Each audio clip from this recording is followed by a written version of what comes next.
Are we having fun yet? If not, why not? Seriously.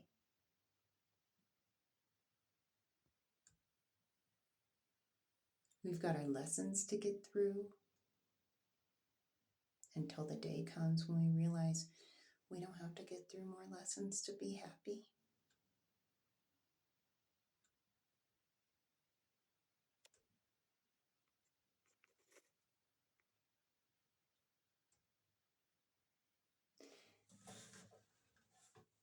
If this really was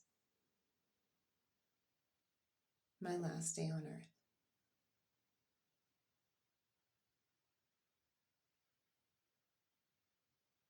and it's not, I haven't shown that I'm not going anywhere anytime soon. But if this was my last day on earth,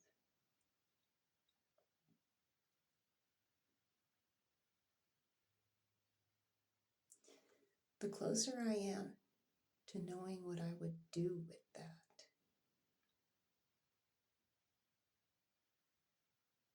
the closer I am to a plan for happiness.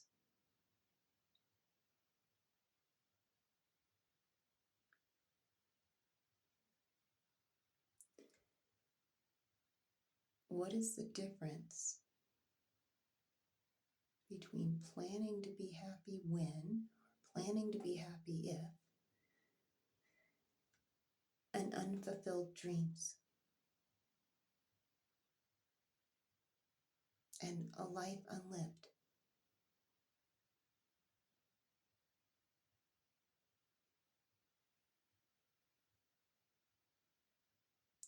What we consider the past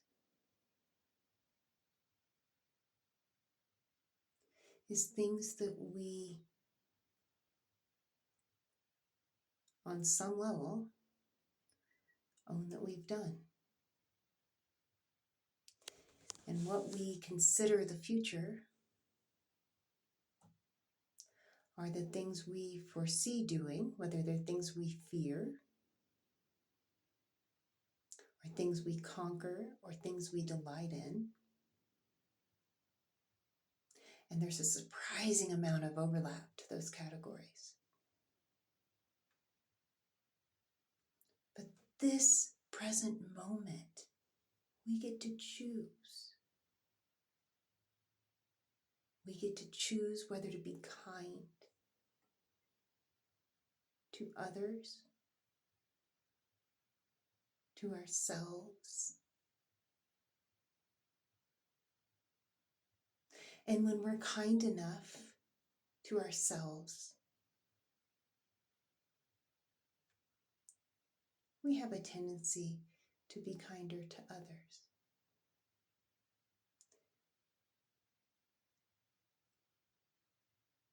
And the more we're willing to be loving and kind to others,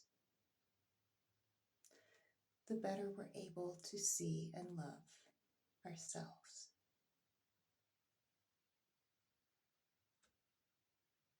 There's a lot of angles to love: acceptance, hope, healthy boundaries. But the thing is, we can't navigate those things when we've got our eyes closed to love. Because this entire journey and everything that we view as concrete, this is wood, but everything that we view as solid is created from energy.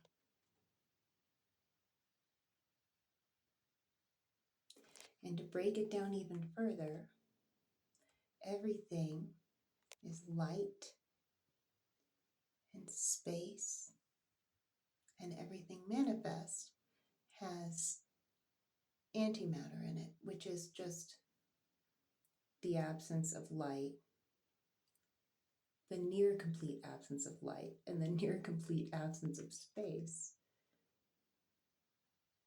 But it's all degrees of brightness. It's all degrees of space. And yes, woundings happen to let the light peek in,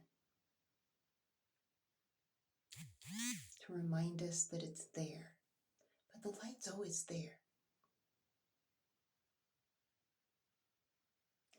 And we are given this amazing gift of manifestation when we come here.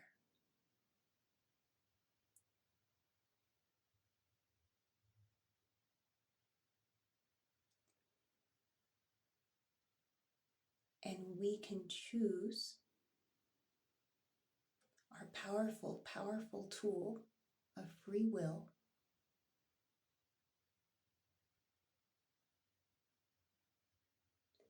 as a tool of creation, joy, of freedom for ourselves and others. Or we can choose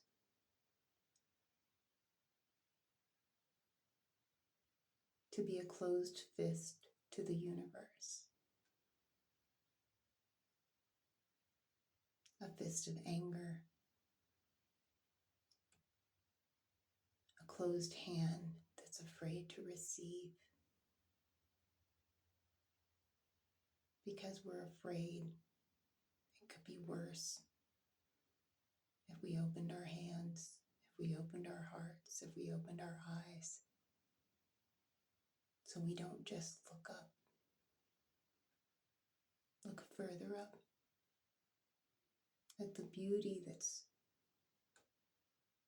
raining on us.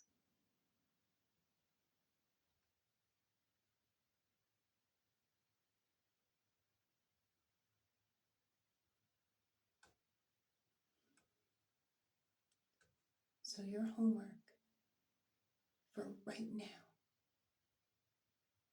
the loving challenge that I'm issuing right now, is for as many of you as are able and willing to hear this,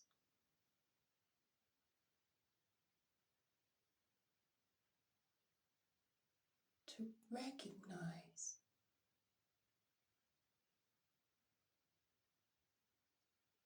what that is beautiful and wonderful has life been trying to bring you, has life been trying to tell you, has life been waiting to show you. It could be a leaf on a tree, on a walk, that would take 2 minutes to change the way you see your world. We have all these distractions.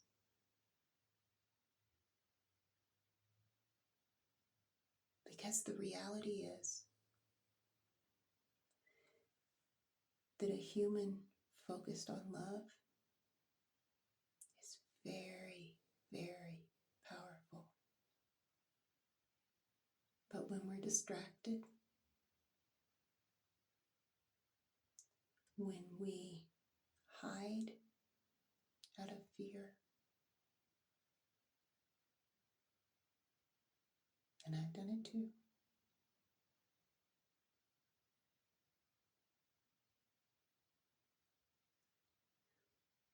we wind up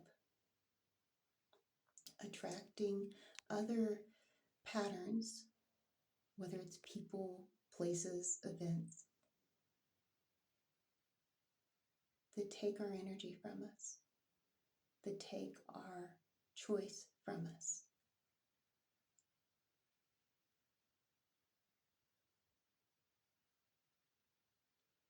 We truly have the power to choose what our world is going to look like as individuals and collectively. So if someone spends their entire life immersing themselves in the reality, in the chosen reality, in the chosen belief that when they die there will be nothing, then they haven't cultivated a path that continues. And so their energy will go into something else that will live on. But their consciousness has been limited by their beliefs.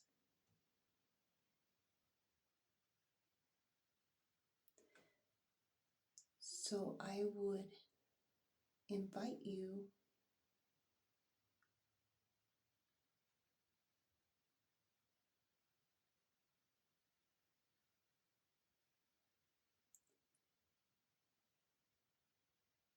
to set the intention to make a real plan and follow through with it on doing a little something to change your pattern today. Just a little something. Maybe put a little less grease on your toast or eat one less slice. Or if that toast is the healthiest thing in your diet, eat one more piece of toast. One of the most miraculous things to me is how such tiny changes can make such profound shifts, facilitate such profound shifts.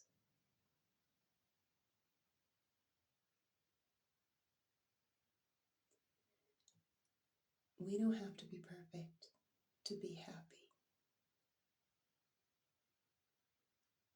But the moment we are focused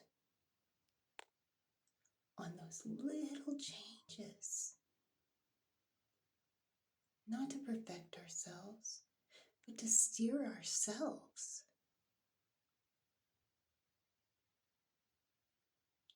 then we remember we have power. And when we remember we have power, we start getting brave enough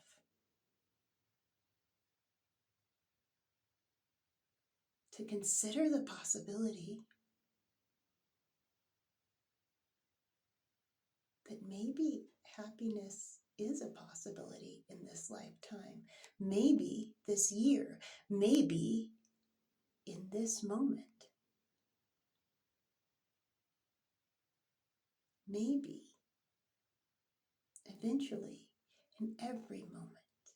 And it doesn't mean that all the circumstances are going to be ideal for what we would picture now as ideal. But it creates patterns and momentum. And without getting too woo-woo about the laws of the universe and vibration in this particular video, I'm just asking you to consider the possibility. Because when we do that, we not only open better ways for ourselves, we create better sets of possibilities for our future and for everyone's future.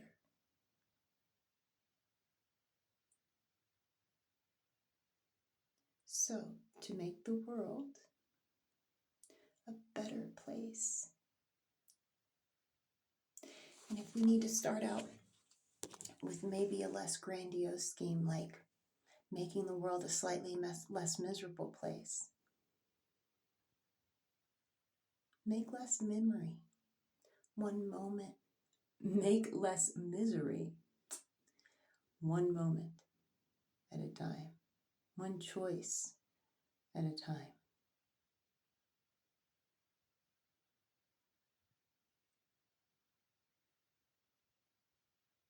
It doesn't mean that the world's going to change instantly.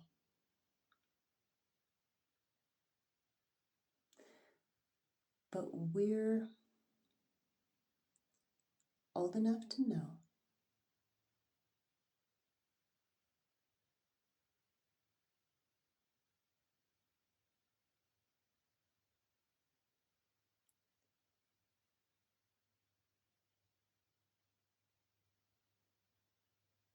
that attitude does matter.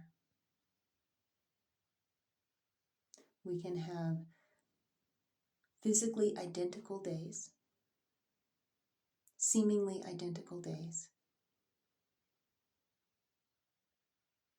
but with a bad attitude, with a negative outlook, it seems like a no good, very bad day, right?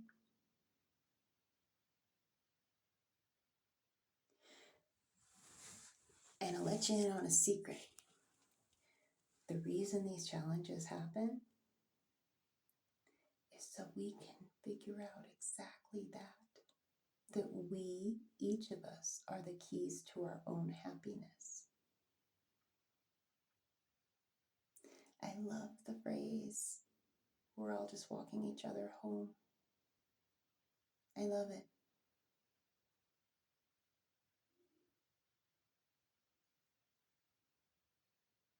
If you were a small child,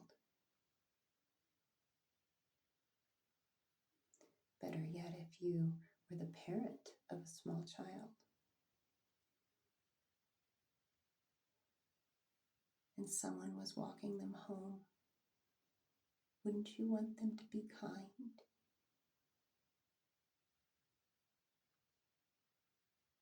And if you saw them being unkind,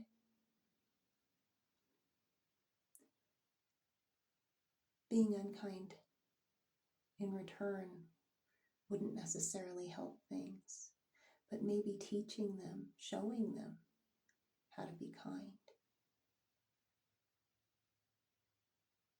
Maybe that would help. That is the gift of karma. That's all it is. Helping us understand love better. And all these beautifully unique and wonderfully frequently overlapping journeys in perspective give us the chance to see love from all of these amazing angles. Wouldn't life be boring if everything tasted the same and everything looked the same? We wouldn't have rainbows. We couldn't see light without darkness. We couldn't experience more joy without sadness. To understand the contrast.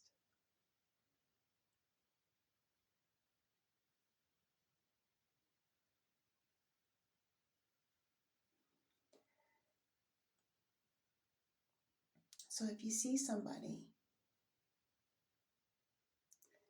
that acts like they're just grateful about everything, they could be faking it. Or they could just be practicing till they forgot they were practicing. Joy is a habit too. And it is not an easy habit to initiate. It's a simple one, but it's not an easy one, is it? The law of inertia. Patterns have a tendency to continue until they're acted on by an outside force.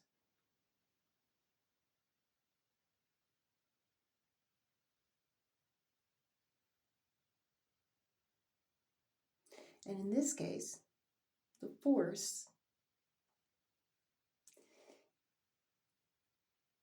doesn't always have to be aggressive. And the better we listen to the little voices, the slight nudges, then our lives can feel gentler.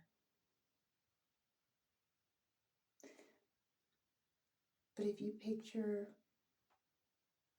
a child on the street corner and they're about to step in front of a truck and they're not going to hear that truck, you might have to speak more loudly to them.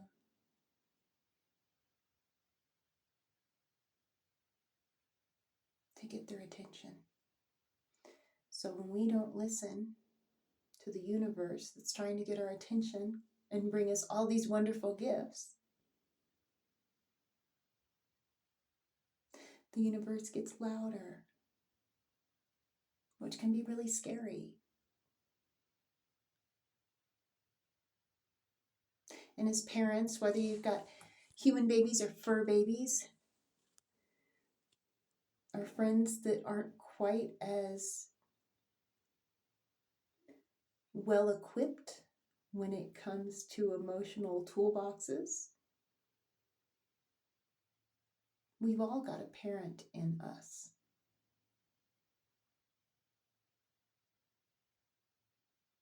And most of us have felt the dilemma at some point.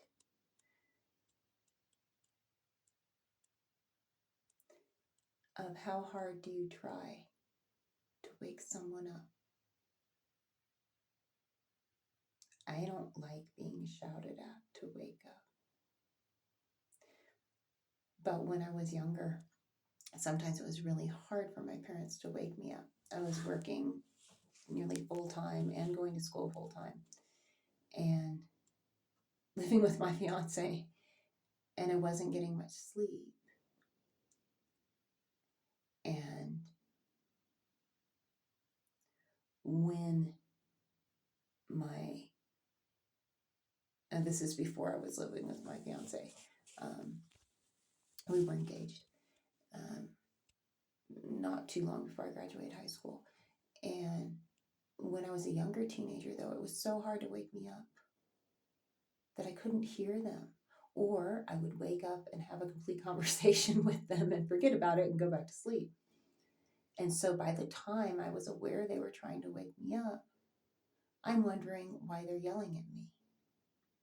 And they're wondering why I didn't wake up sooner.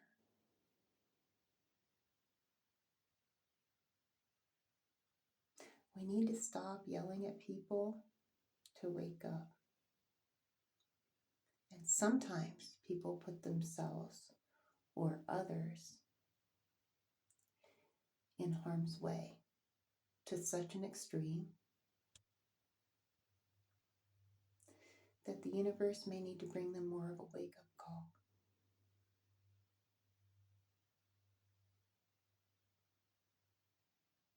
Just by speaking more loudly to them through the world that's physically manifesting around them.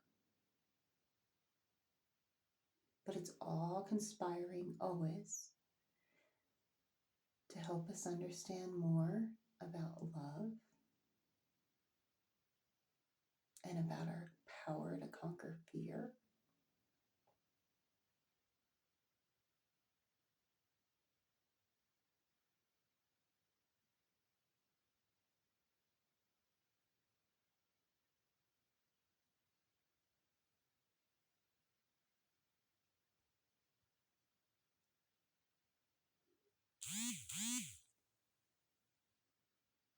I'm waiting a moment. I have a notification coming across the screen.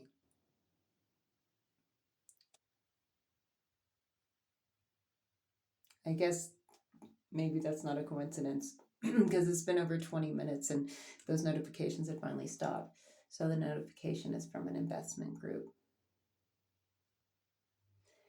If you're going to invest with someone, make sure there's a way to physically track them. Anyone can even get a physical address. Anyone can create a very perfectly realistic looking photo online. And if you can't trace people, you can't get your money back. I have had my own experiences with boundaries and trusting other people to be as honest as I was.